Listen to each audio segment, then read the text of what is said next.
1929年，天文学家埃德温·哈勃，对，就是哈勃望远镜那个哈勃，他有了一个改变人类宇宙观的发现：那些遥远的星系都在远离我们而去，而且距离越远的星系，远离的速度越快。这就像一个气球上的斑点，当气球被吹大时，每一个斑点都在远离彼此。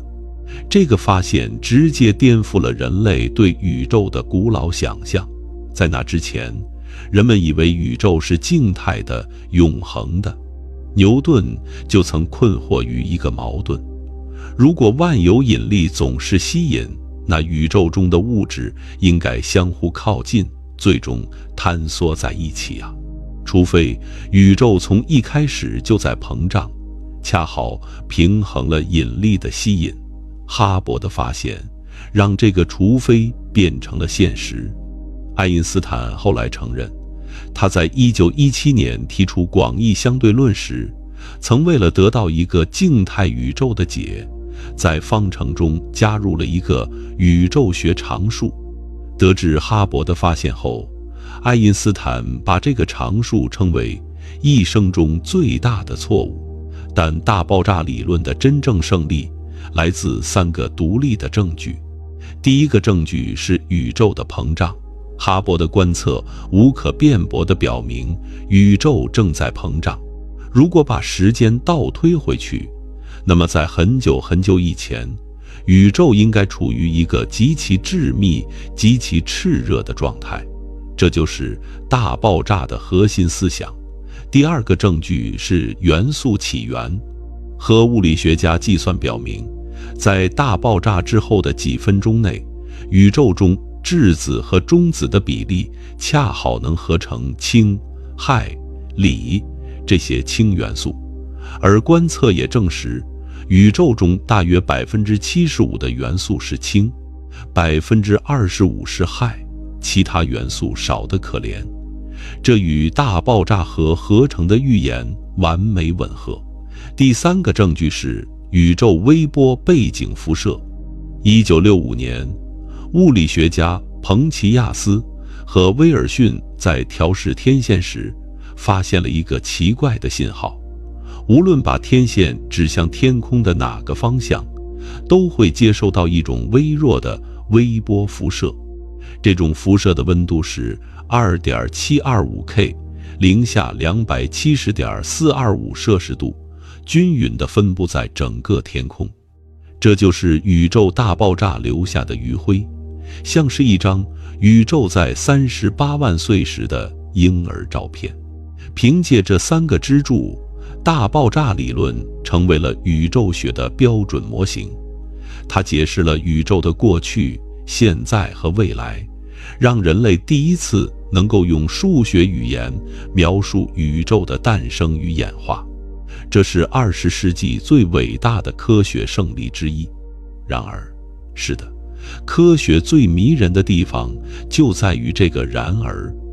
大爆炸理论有3个挥之不去的漏洞，像3根刺一样扎在宇宙学家的心里。第一个问题是世界问题。你还记得我们刚才说的宇宙微波背景辐射吗？它是均匀的，非常非常均匀。无论你把探测器指向天空的哪个方向，测得的温度都几乎完全一样，误差只有1/1000。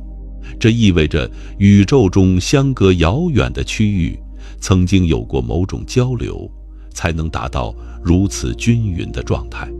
但问题来了，根据标准的大爆炸理论，宇宙中相距最远的区域在宇宙诞生之初根本不可能有过任何接触。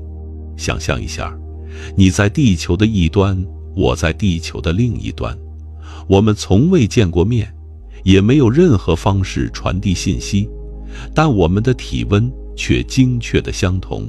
这怎么可能？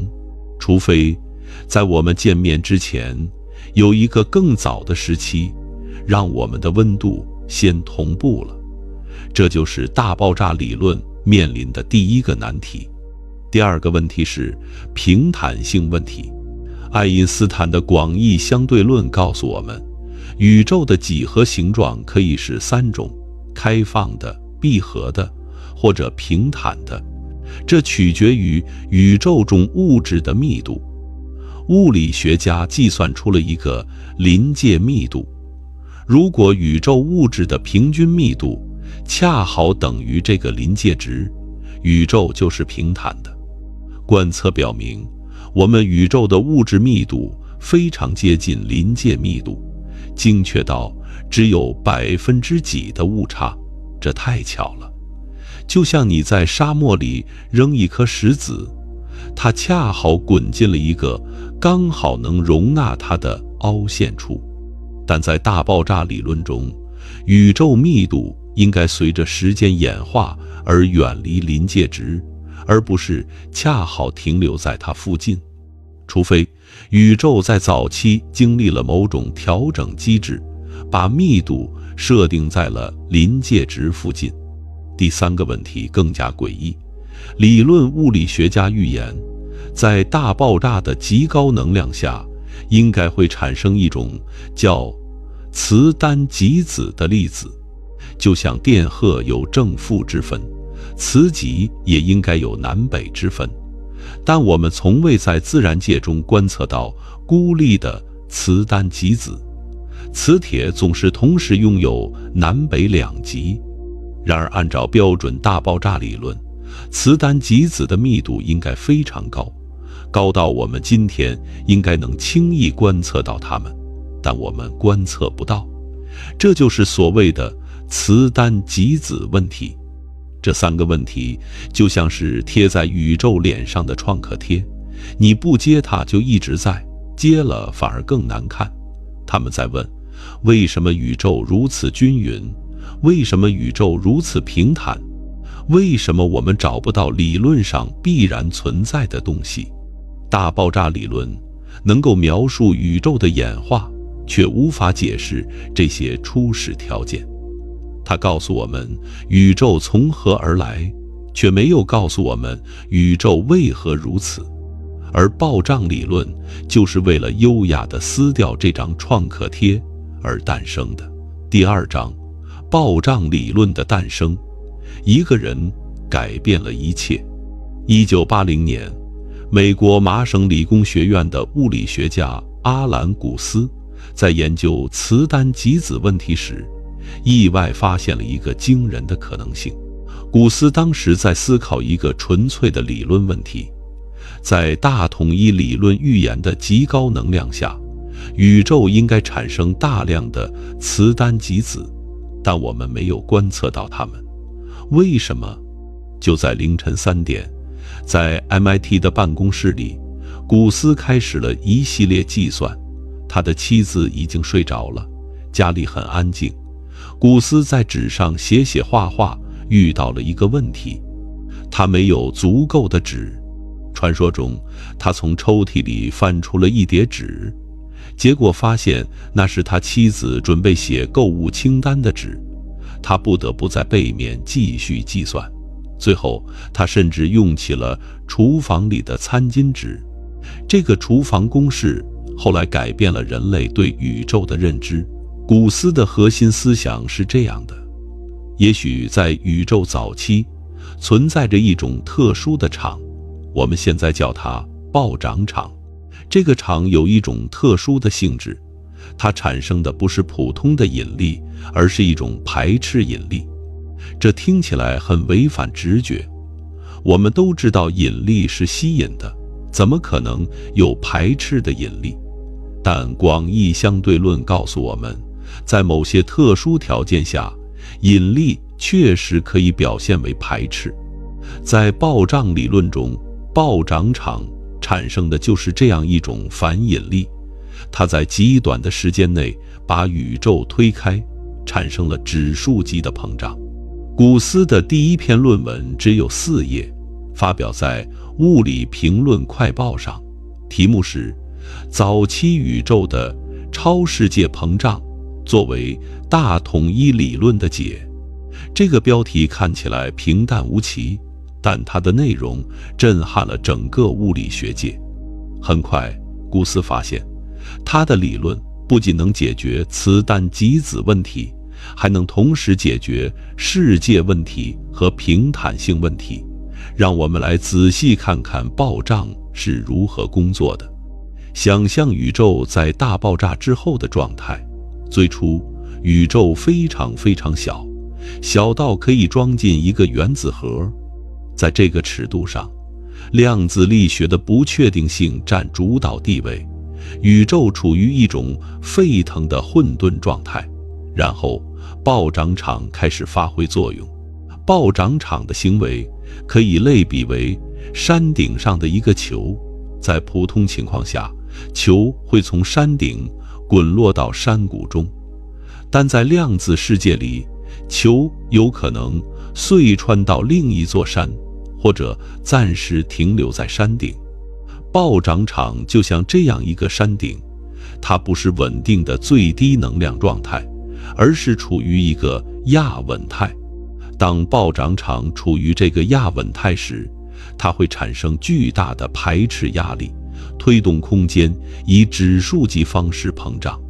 在这个短暂到几乎可以忽略的时间，宇宙的尺寸膨胀了无数倍。这意味着什么？让我们做一个思想实验。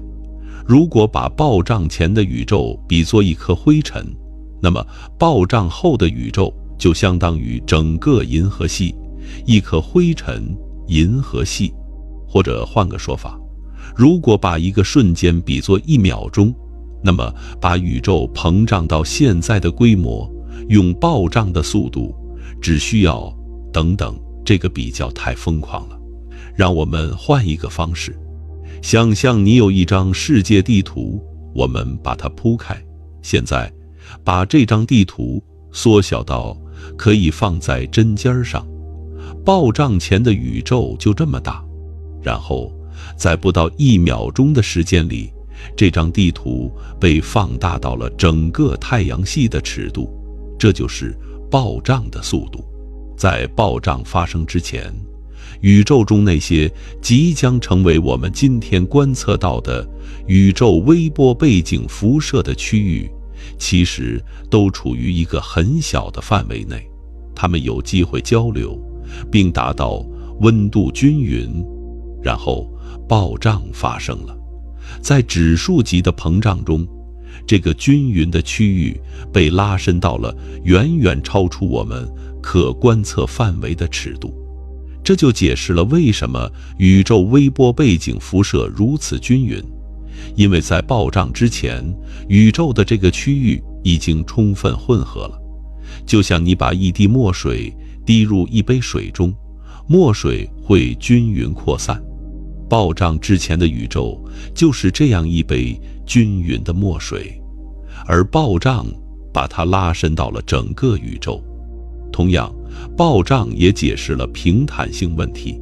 想象一个气球的表面，当气球很小的时候，你很难判断它是平的还是有弧度的。但当你把这个气球吹到地球那么大时，你就会发现它实际上是一个球面。然而，如果气球大到超过了你能够测量的范围，你就会觉得它看起来是平的。暴胀把宇宙拉伸到了我们无法测量其曲率的尺度，所以我们观测到的宇宙恰好是平坦的。至于磁单极子问题，暴胀给出了最简单的解释。在暴胀期间，宇宙的体积膨胀了10的50次方倍，这意味着磁单极子的密度被稀释到了可以忽略不计的程度。它们仍然存在，但散布在我们永远无法触及的遥远区域。古斯的理论优雅地解决了这3个问题。他告诉我们，宇宙在大爆炸之后经历了一场暴胀，这场暴胀持续时间极短，但膨胀幅度极大，就像一个孩子在成长过程中经历的一场青春期突增，持续几年，但变化惊人。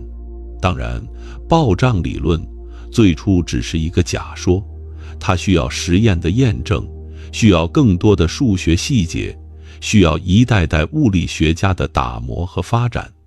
但在1980年那个凌晨，在 MIT 的厨房餐巾纸上，一个改变宇宙学的想法诞生了。阿兰·古斯后来因为这项工作获得了多项大奖，包括1990年的狄拉克奖章。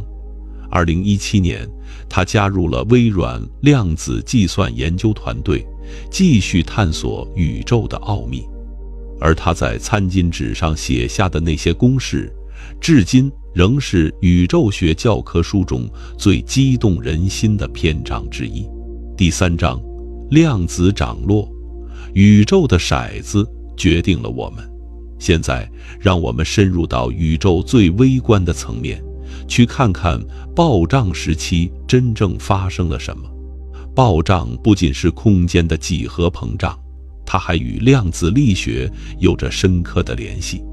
而正是这种联系，解释了我们的宇宙为何有结构，为什么有星系、恒星、行星，为什么有我们。你可能听说过量子力学中著名的不确定性原理，这是维尔纳·海森堡在1927年提出的。他说，你不可以同时精确地知道一个粒子的位置和动量，你对其中一个知道的越精确，对另一个就知道的越模糊。这个原理听起来很反直觉，但它是宇宙中最基本的规律之一。在量子世界里，一切都处于不确定性之中。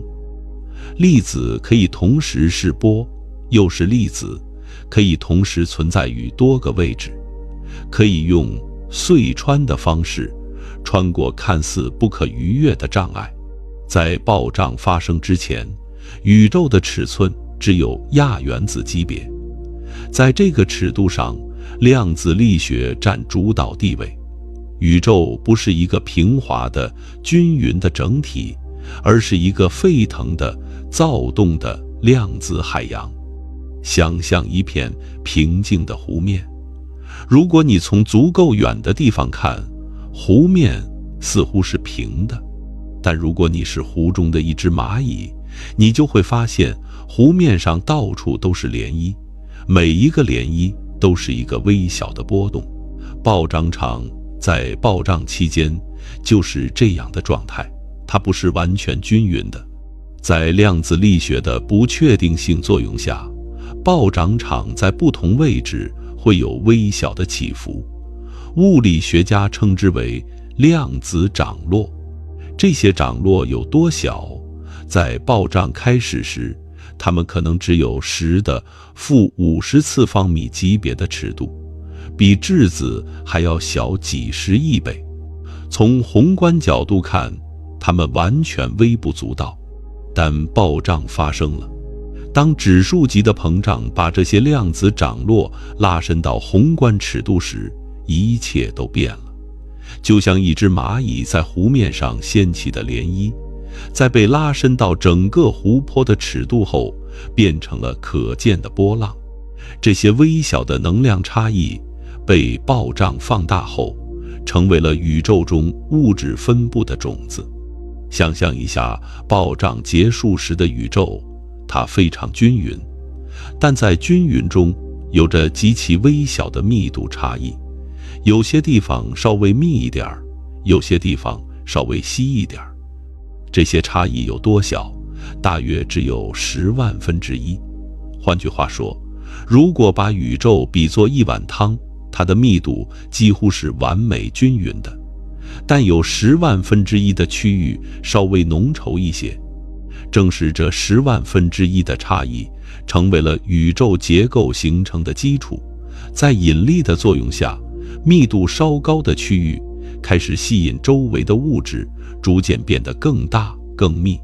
几十亿年后，这些区域形成了星系团、星系、恒星，最终形成了我们的太阳系、我们的地球，以及我们。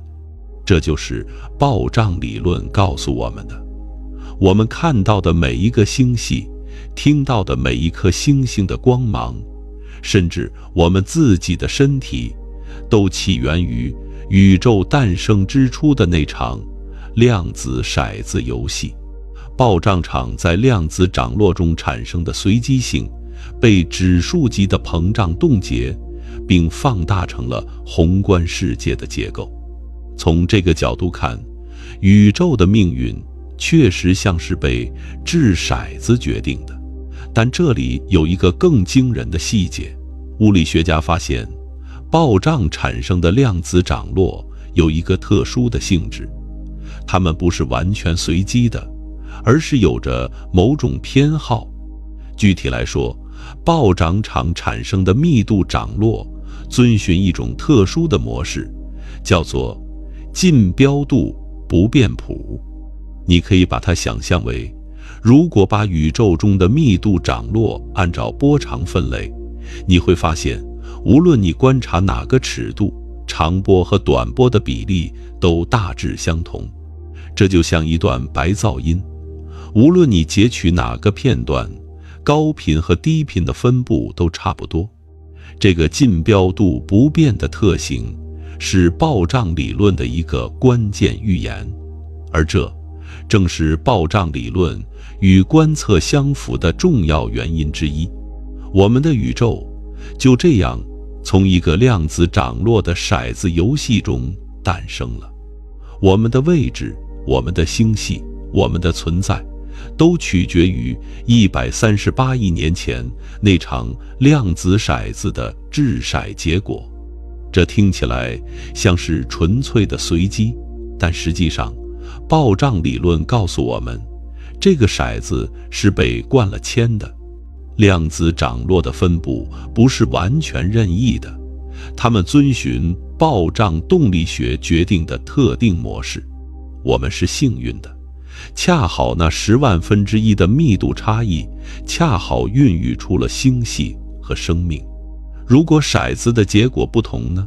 如果暴胀产生的涨落更均匀一点，或者更不均匀一点，我们的宇宙可能会是一片虚无，或者一片混沌。但我们在这里，我们是那些幸运骰子的见证者。这就引出了一个令人深思的问题：我们的存在是必然还是偶然？如果暴胀是永恒的，如果多重宇宙真的存在，那么在无数的宇宙气泡中，几乎所有可能的骰子结果都会被实现。我们只是其中之一，一个恰好有星系，恰好有生命，恰好有文明的宇宙。这不是虚无主义，恰恰相反，这是一种对宇宙浩瀚与精妙的敬畏。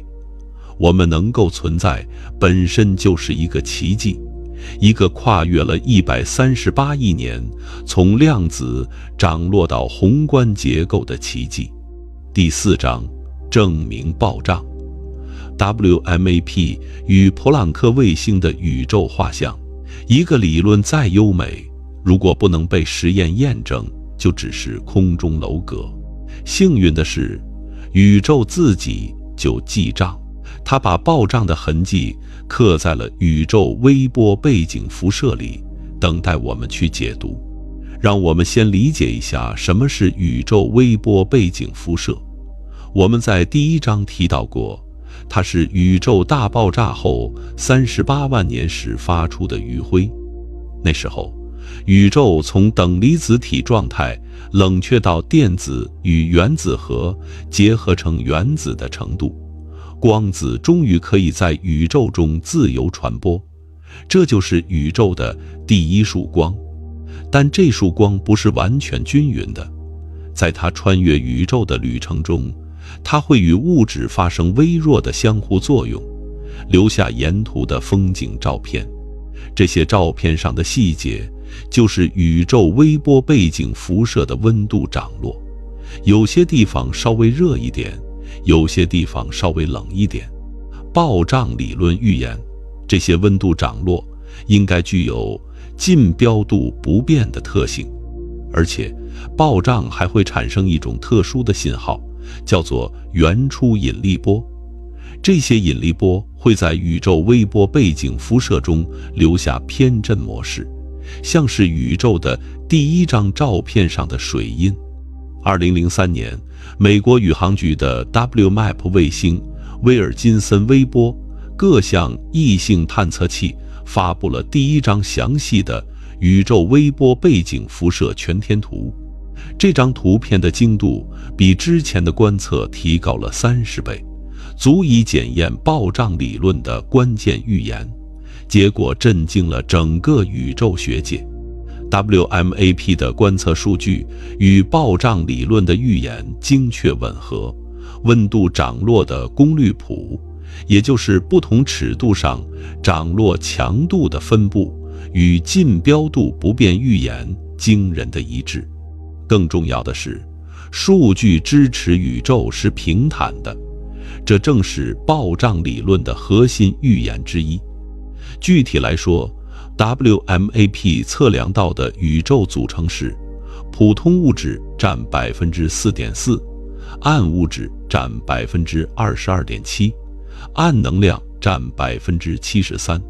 这个比例与之前独立观测得到的结果完全一致。暴胀理论不仅通过了考验，还帮我们称出了宇宙的精确体重。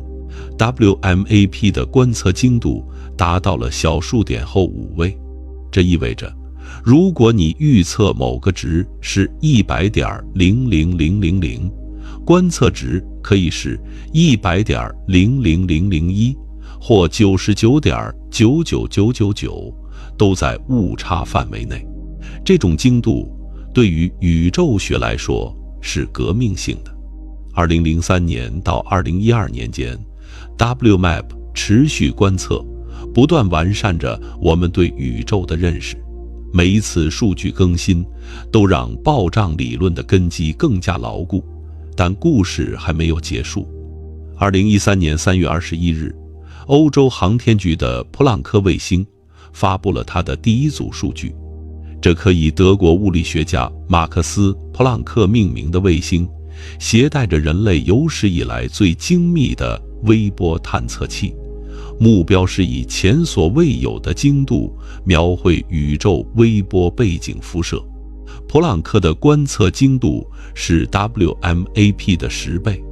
当普朗克的数据公布时，他再次确认了暴胀理论的核心预言：宇宙是平坦的，密度涨落是近标度不变的。更精确的数据表明，宇宙中普通物质占 4.9%， 暗物质占 26.8%， 暗能量占 68.3%， 这与 WMAP 的结果高度一致。但普朗克还带来了一些新的谜团。首先，普朗克发现宇宙涨落的模式与暴胀的某些简单模型不完全吻合。数据显示，涨落在某些尺度上有微弱的偏好，这是一个让理论家们困惑的细节。其次，普朗克观测到宇宙微波背景辐射中有一些异常区域，有些区域温度稍微偏低，有些区域的涨落模式与整体不太协调。这些异常是否意味着暴胀理论需要修正，还是只是统计涨落，目前还没有定论。更重要的是，普朗克没有观测到原初引力波留下的 B 模式偏振，这是一个让一些物理学家失望的结果。你可能还记得，我们之前提到，暴胀应该会产生原初引力波，这些引力波会在宇宙微波背景辐射中留下特殊的偏振痕迹，就像水印一样。如果观测到这种 B 模式偏振，就能直接证明暴胀确实发生过。但普朗克没有观测到它，这不是说暴胀理论错了，它只是意味着，如果暴胀确实产生了原初引力波，它们的强度比之前预期的要弱。这意味着暴胀发生的能量尺度可能比理论家们预期的要低。2018年，在完成了4年多的观测后，普朗克卫星发布了最终数据，但故事并没有结束。南极望远镜、智利的阿塔卡马宇宙望远镜阵列，以及未来将发射的西蒙斯天文台和 CMBS-4 项目，都在继续搜索原初引力波的信号。这就像是宇宙学领域的一个圣杯。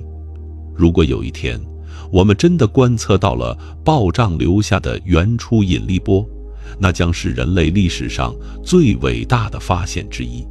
它不仅会验证暴胀理论，还可能让我们听到宇宙诞生时的那一刻，那是比任何望远镜都更深远的观测。从 WMAP 到普朗克，从2003年到今天，暴胀理论一次又一次地通过了检验。每一次更精确的观测，都让我们更加确信，在宇宙的最初时刻确实发生了什么，一场改变了一切的暴胀。第5章，暴胀的副作用，多重宇宙与永恒膨胀。暴胀理论有一个让物理学家们既兴奋又不安的副产品，它自然地导向了一个令人眩晕的图景：永恒暴胀和多重宇宙。让我们仔细看看这是怎么回事。暴胀的核心机制是，暴涨场处于一种亚稳态，产生排斥压力，推动空间指数级膨胀。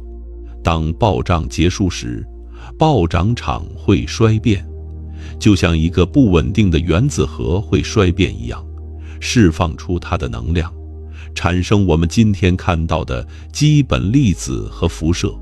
但这里有一个关键的问题：暴胀是否会结束？1983年，物理学家安德烈·林德、安德烈斯·阿尔布雷希特和保罗·斯坦哈特独立发现了一个惊人的事实：暴胀一旦开始，就可能永远不会完全停止。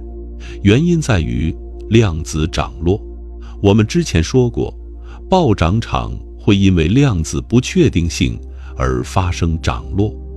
在某些区域，暴涨场可能会因为涨落而爬升到更高的能量状态，而不是衰变。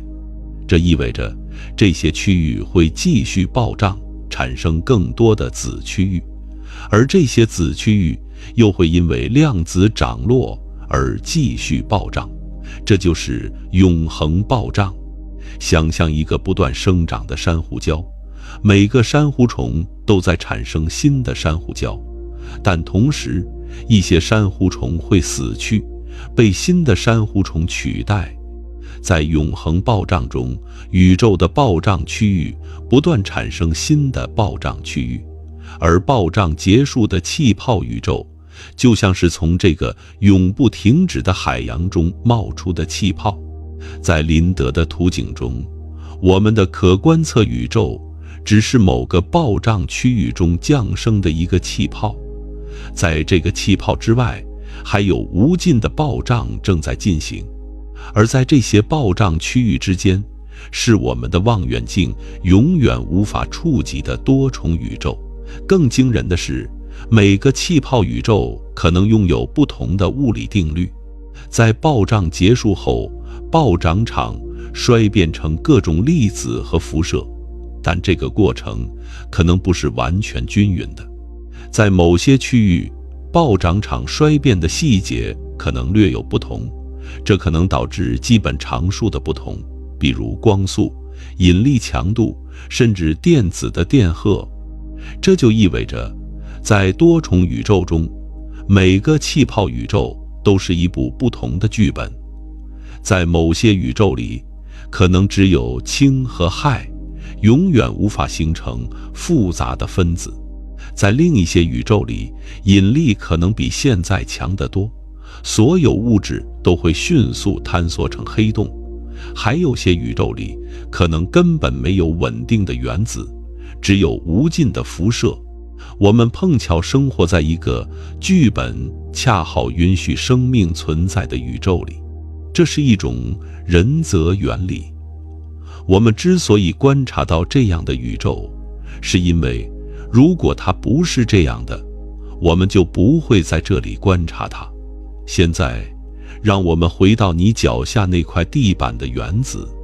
根据暴胀理论的某些版本，在暴胀发生之前，宇宙的尺寸只有亚原子级别。在这个尺度上，不同区域的暴涨场通过量子涨落产生联系。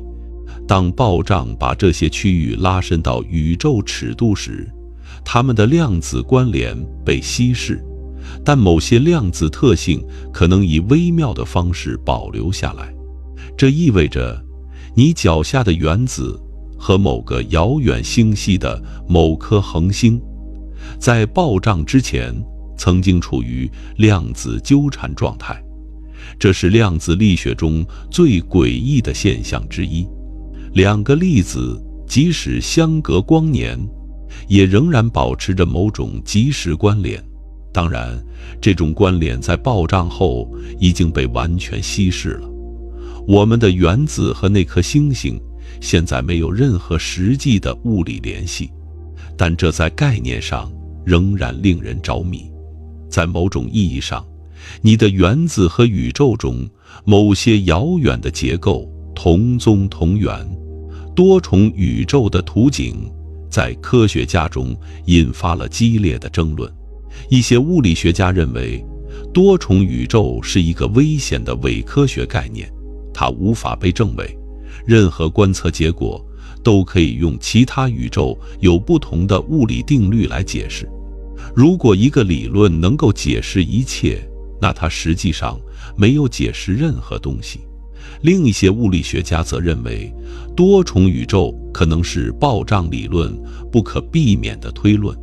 如果暴胀是永恒的，如果量子力学是正确的，那么多重宇宙就必须存在，无论我们喜不喜欢它的含义。还有物理学家指出，多重宇宙实际上是可以检验的。如果我们的宇宙与其他气泡宇宙曾经有过碰撞，就像两个相邻的气泡可能会融合，那么这种碰撞应该在宇宙微波背景辐射中留下痕迹。一些观测项目正在搜索这些宇宙疤痕。无论如何，多重宇宙已经从一个科幻概念变成了理论物理学的热门话题。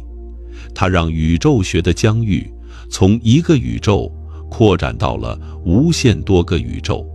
它让我们意识到，我们的存在可能只是无数可能性中的一个微小切片。这是令人谦卑的，也是令人惊叹的。第6章，暴胀的竞争对手还有其他理论吗？科学不相信权威，只相信证据。暴胀理论虽然大获成功，但它并不是唯一的解释。勇敢的物理学家们从未停止寻找替代方案。毕竟，一个健康的科学理论需要竞争者，需要被反复检验。让我们来看看暴胀理论的主要竞争对手。第一个竞争者是循环宇宙模型。这个模型的核心思想是，我们的宇宙不是从无中诞生的，而是经历了无数次循环。每次循环都包含一个大爆炸阶段和一个大坍缩阶段。宇宙在膨胀和收缩之间无限循环。循环宇宙模型最早由俄罗斯物理学家安德烈·林德，不是之前提到的那位，和美国物理学家尼尔·图罗克提出，后来又有保罗·斯坦哈特等人发展。在这个模型中，暴胀不是发生在宇宙的第一次诞生时，而是发生在最近一次循环的大爆炸之前。当我们的宇宙最终坍缩时，它会在大坍缩中达到极高的温度和密度，然后触发新一轮的暴胀，开始下一个循环。循环宇宙模型避免了多重宇宙的问题。在一个无限循环的宇宙中，不存在其他宇宙。它也自然地解释了宇宙的平坦性和均匀性。每一次循环都会重置宇宙的状态，但这个模型也有自己的困难，其中最大的一个是熵的问题。在每次循环中，宇宙的熵，也就是无序度，会增加。如果循环是无限的，那么经过无数次循环后，宇宙的熵应该达到最大值。但我们观测到的宇宙熵远没有达到最大值，这意味着我们的宇宙应该是最近几次循环的结果。那么更早的循环是怎么回事？此外，循环宇宙模型预言，宇宙微波背景辐射中应该留有大坍缩的痕迹，但目前的观测还没有发现这样的痕迹。第二个竞争者是弦论景观。弦论是目前量子引力理论的最佳候选者之一。他认为宇宙的基本构成不是点粒子，而是一维的弦。这些弦的振动产生了我们观测到的各种粒子和力。弦论有一个令人着迷的特性，它需要额外的维度。我们熟悉的4维时空、3维空间加1维时间，在弦论中是不够的。弦论要求至少10维，甚至11维。那么，我们为什么看不到这些额外的维度呢？弦论家的解释是，这些额外的维度卷曲到了极小的尺度，小到我们目前的实验无法探测。但是在暴胀中，事情变得有趣起来。弦论预言，宇宙的维度结构可能在暴胀中发生相变，就像水在低温下变成冰一样。我们的宇宙可能在暴胀后被困在了一个4维的膜上。这个膜宇宙图景是弦论与宇宙学的结合，它意味着我们可能生活在一个4维的薄膜上，而其他维度则隐藏在我们无法触及的地方。更有趣的是，这些膜可能与其他维度的散射相互作用，导致我们观测到的暴胀。弦论景观吸引了大量理论物理学家，因为它可能将暴胀与量子引力统一起来。但它也有自己的问题，弦论中有太多的真空态。据估计，可能有10的500次方个不同的真空，每一个真空都对应着不同的物理定律，这让弦论很难做出具体的可检验的预言。第三个竞争者是 Emergent 宇宙模型。这个较新的想法认为，空间和时间可能不是基本的，而是从更基本的实体涌现出来的，就像温度从分子的运动中涌现一样，空间可能从某种更基本的信息或关系中涌现。在这个图景中，暴胀不是空间的膨胀，而是某种关系网络的重组。这种观点试图解决暴胀理论中的一些深层问题，比如暴胀场到底是什么？但这个模型目前还很不成熟，缺乏具体的数学框架和可检验的预言。最后，还有一些更加激进的替代方案，比如共形循环宇宙学、普里马科夫引力等等，每一个都试图解决暴胀理论面临的某些问题。目前，这些替代理论都还没有决定性的观测证据支持，它们与暴胀理论竞争。但暴胀理论仍然是解释宇宙微波背景辐射最成功的模型。科学就是这样，没有永恒的真理，只有不断被检验的假说。暴胀理论今天占据主流，但明天可能就会有新的观测把它拉下王座。这正是科学的魅力所在。第7章，暴胀理论的未解之谜。科学最诚实的地方在于，他从不假装自己已经知道所有答案。暴胀理论告诉了我们是什么？宇宙在极早期经历了指数级的膨胀，但它没有告诉我们为什么。暴涨场是什么？它为什么会出现？这些为什么的问题，像是宇宙留给我们的最后谜题。第一个谜题是暴涨场的本质。我们说宇宙中存在一种暴涨场，它驱动了暴胀。但暴涨场到底是什么？它是一种基本的量子场，还是某种更深层结构的体现？物理学家提出了数百种可能的暴涨场模型。最简单的模型只有一个单一的标量场，就像电磁场一样，但它在空间每一点只有一个数值，没有方向。更复杂的模型包括多个标量场、旋量场，甚至是弦论中的振动模式。一些模型预言，暴胀可能发生了不止一次，先是某种前暴胀，然后是主导我们观测到的宇宙的暴胀。但目前没有任何一种模型被实验确认。我们不知道暴涨场是什么，只知道它做了什么。第二个谜题是暴胀的触发机制。即使暴涨场存在，它最初是如何被激活的？是什么让宇宙从无暴胀状态进入暴胀状态？在量子宇宙学中，这个问题可能没有意义。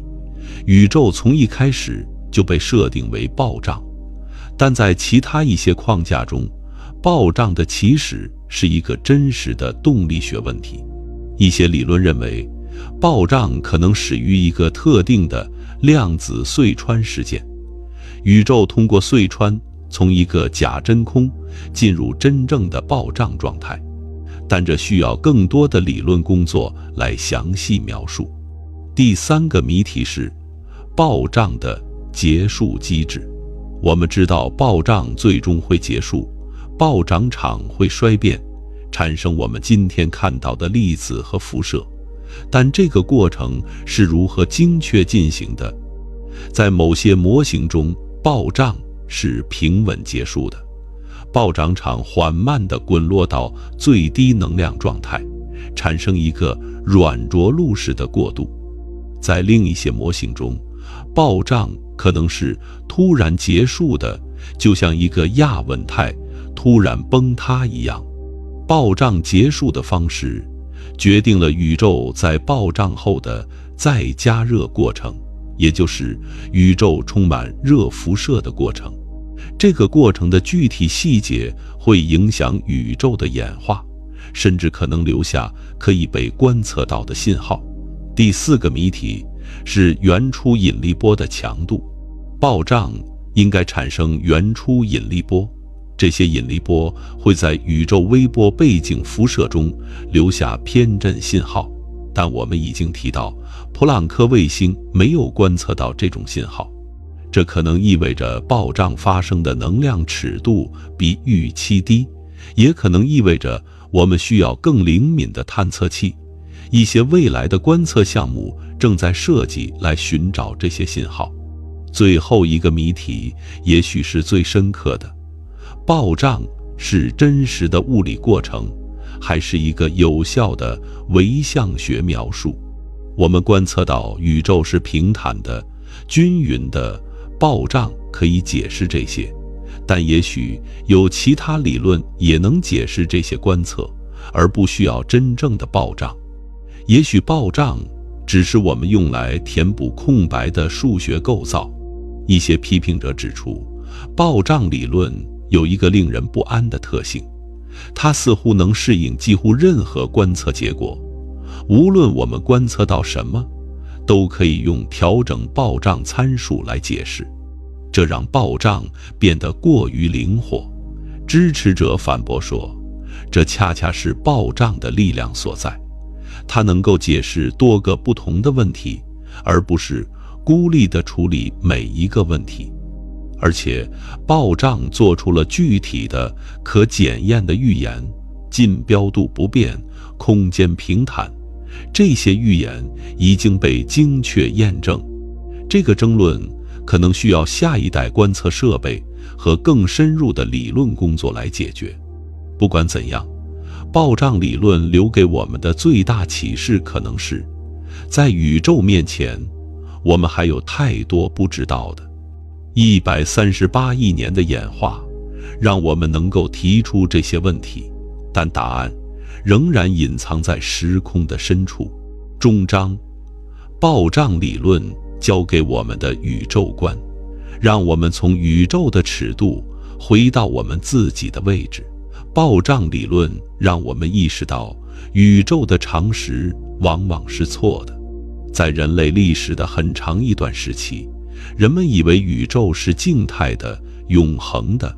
牛顿相信一个无限的、不变化的宇宙。亚里士多德相信，月亮以下的世界由元素组成，月亮以上的世界由以太组成。这些观念在当时都是常识。然后我们发现，宇宙不是静态的，它在膨胀；不是永恒的，它有起点；不是唯一的，它可能只是无数气泡中的一个。我们脚下的地球只是太阳系中的一颗行星，太阳系只是银河系中几千亿颗恒星之一，银河系只是宇宙中几万亿个星系之一，而我们的宇宙可能只是多重宇宙中的一个渺小切片。这应该让我们感到渺小，但暴胀理论的故事却给了我们另一种感受。想想阿兰·古斯在1980年的凌晨3点，在 MIT 的办公室里，在妻子的购物清单背面写下了改变宇宙学的公式。他不会知道40年后会有瓦密 P 卫星和普朗克卫星精确验证他的理论。他不会知道会有无数的学生因为他的工作而对宇宙着迷。一个凡人在一个普通的夜晚，用一支笔和一张纸，就能在某种程度上理解宇宙的起源。这是多么惊人的事情！暴胀理论展示了科学思维的力量。当理论与观测不符时，科学家不是修改观测数据，不是无视矛盾，而是大胆提出新的机制，然后用更精确的实验来验证。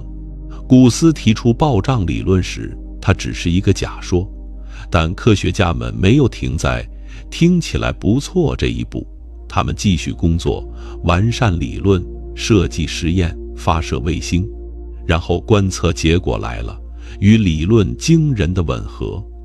这就是科学的美德，它愿意被证伪，愿意被修正，愿意在新的证据面前改变自己。